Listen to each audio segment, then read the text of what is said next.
ఎంత పాపి అయినా ఒక్క నిజమైన భక్తి అతన్ని మహాభాగవతుడిగా మార్చగలదంటే నమ్మగలరా?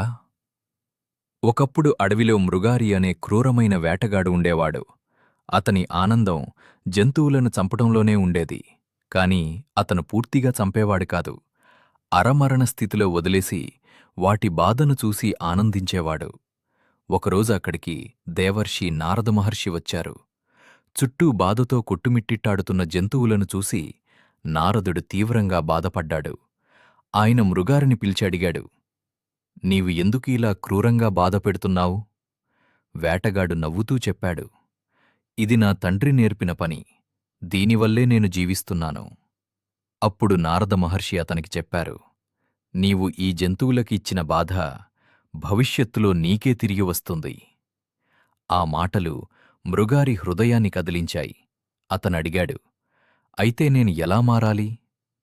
నారదుడతనికి ఒక సులభమైన మార్గం చెప్పారు.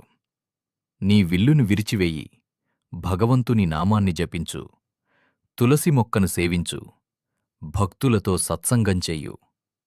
మృగారి వెంటనే తన విల్లును విరిచేశాడు. రోజులు గడిచాయి. ఒకప్పుడు జంతువులను బాధపెట్టిన ఆ వేటగాడు ఇప్పుడు చీమకైనా హాని కలగకుండా జాగ్రత్తపడే భక్తుడిగా మారిపోయాడు.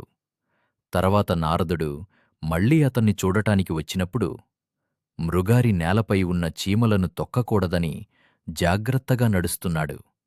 అది చూసి నారదుడు ఆనందంతో చిరునవ్వు నవ్వాడు.